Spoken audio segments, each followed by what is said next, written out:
Okay, if you scroll down a little bit in your notes, you'll actually see an application problem that we set up in a previous section. So I'm not going to go over actually setting up this problem on the for the three chemicals. So you can go back to a previous video if you need to. What I wanted to do here was just show you a second example of the simplex method. So let me just kind of buzz through this as quickly as I can. First of all, this is a standard maximization because you're maximizing all the constraints are less than or equal to a non-negative number, and you have your non-negative constraints. Now, I'm going to have to add to each of these less than inequalities a slack variable to convert them to equations. So if I add S1, it will convert the first inequality to an equation, and add S2, it converts the second one to an equation, and add S3, it's going to convert the third inequality to an equation. And then if I move these two terms to the left, then they become negative. Looks like I left off the negative, but they should be negative values. Okay, so those are going to be minus. Alright, now actually that's kind of a common mistake there, so be careful not to forget to change your signs. Okay, now if I put this in a tableau, first thing I like to do is I like to identify how many columns I have.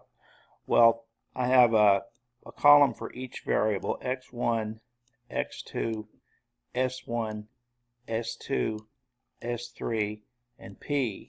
And then of course I have a column over here for my constants. Now you just put in the coefficients. The first row is 12, 24, 1. So 12, 24, 1, s1. And then none of these other variables show up, so you don't put anything till you get to the constant 480.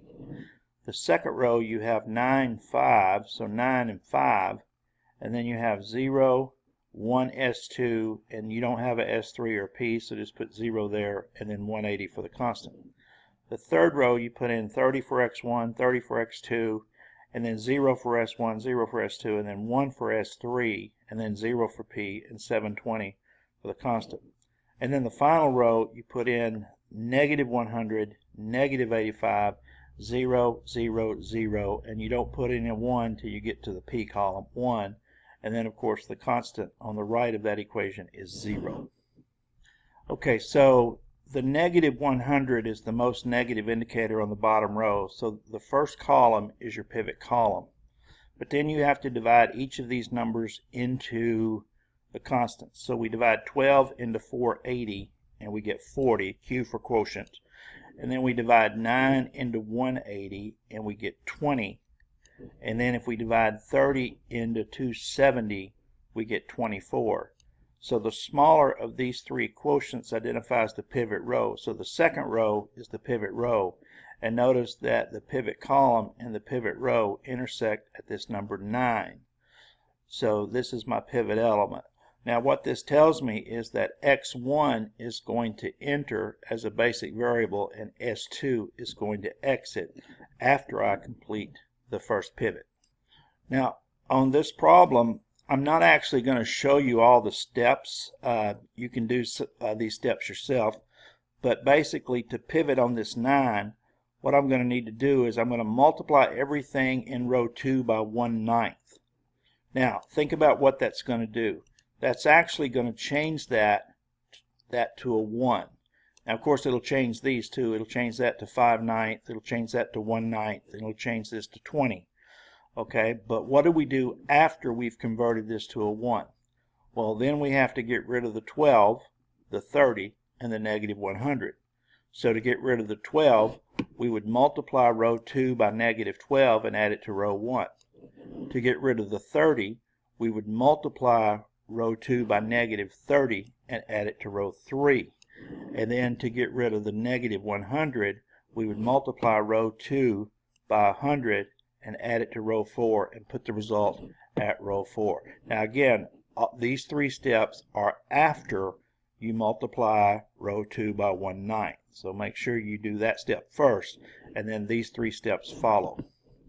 Okay, so once you do those three steps, I actually got this matrix, or this tableau. So this is the new tableau that we're going to get. And in this new tableau, you'll notice on the bottom row you have a negative 265 over 9 here. And that's the only negative indicator, so it must be the most negative indicator if it's the only negative indicator. And now you actually have to divide, if you take 240 and divide it by 52 over 3, when I did that, I actually got 180 over 13, which is about 13.8. When I take 20 and divide it by 9/5, I actually got 36. And when I take 120 and divide it by 40 over 3, you get 9. Now remember, when you divide by these fractions, remember you flip it and multiply. So be careful on that. Now, since 9 is the smallest of these three quotients, then row 3 is the pivot row now. So I'm going to pivot where the pivot column and the pivot row intersect, which is at 40 over 3. Now, I went ahead and just copied it down again here. Here's where I'm pivoting, 40 over 3. So again, what I'm going to have to do, the first thing I want to do is multiply this row by the reciprocal of 40 over 3, which would be 3 over 40. So multiply everything in this row by 3 over 40. And what that will do, remember what that will do is that will convert this right here to a 1. Okay, so that'll make you have a 1 right here, and of course it'll change some of these other numbers as well. But the point is once you get that 1 right there, so after you've multiplied by 3 over 40, then you can do these other operations. To get rid of 52 thirds, you're going to multiply row 3 by negative 52 thirds and add it to row 1. And then to get rid of the 5/9, you're going to multiply row 3 by negative 5/9 and add it to row 2. And then to get rid of the negative 265/9, you're going to multiply row 3 by positive 265/9 and add it to row 4. So again, first do this row operation and then write down the resulting matrix, and then apply these three row operations to the result. And this is what I got for the final tableau. The reason I know I have the final tableau is there's no negatives on the bottom row. So now let's take a look at what we know. If you look for the columns that have the zeros and 1 in them, let me highlight them. So these 4 highlighted columns each have a 1, and every other element in the column is 0. So all of these identify your basic variables. Now notice that in X1 column, notice where the 1 is. The 1 is in the second row. So X1 is identified in the second row as 15.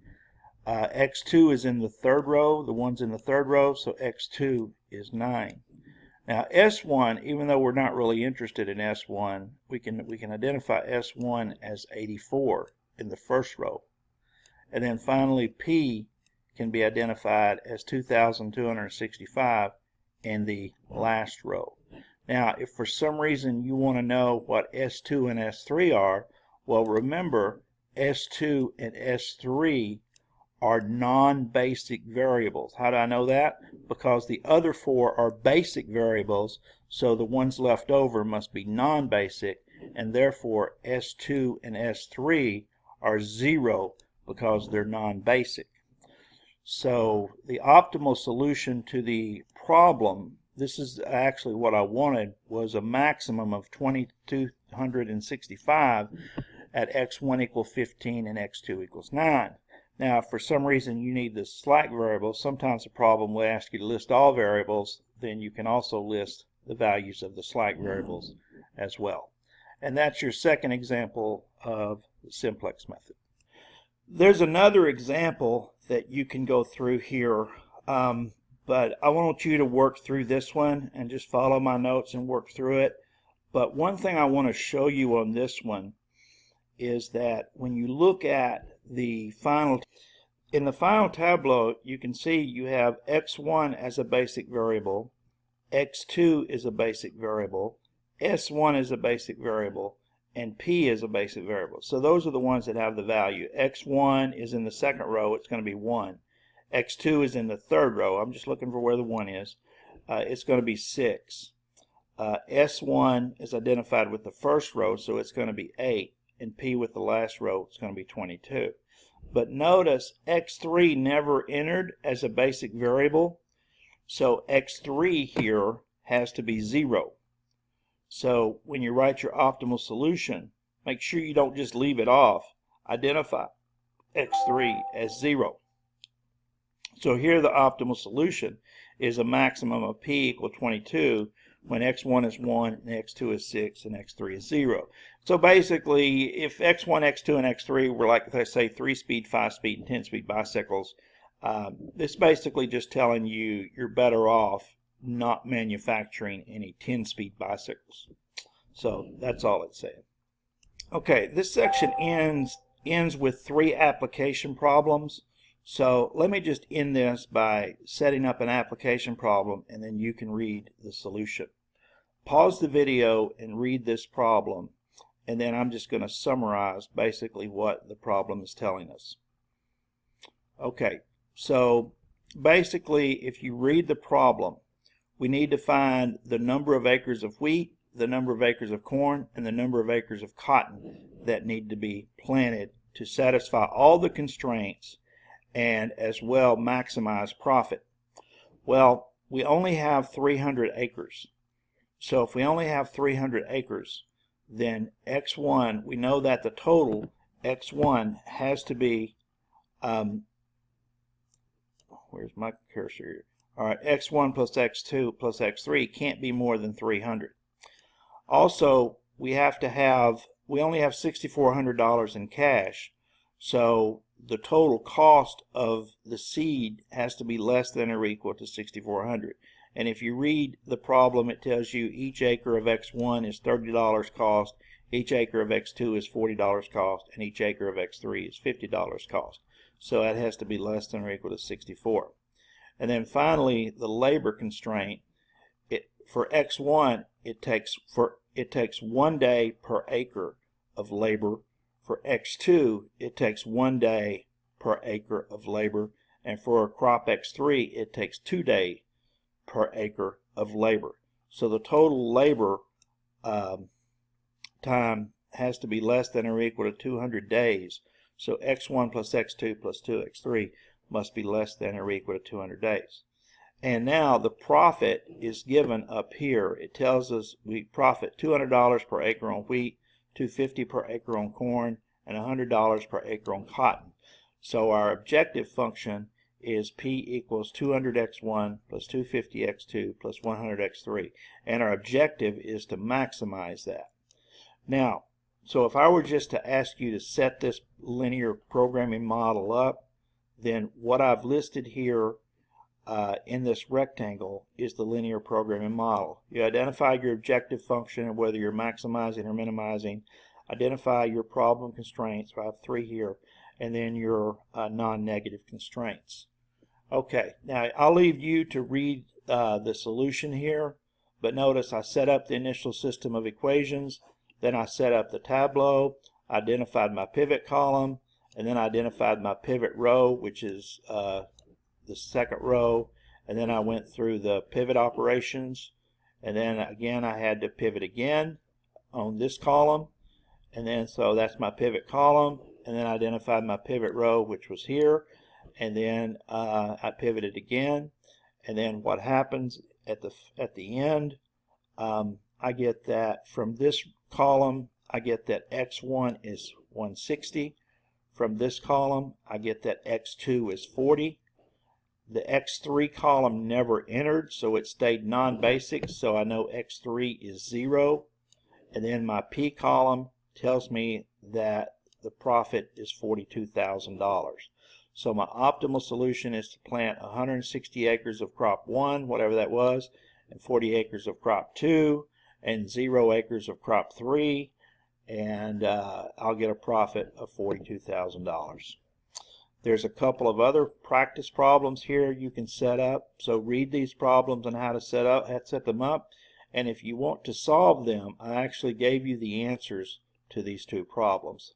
So the answers are given, and then read the notes on at the end. And that's pretty much it on the simplex method.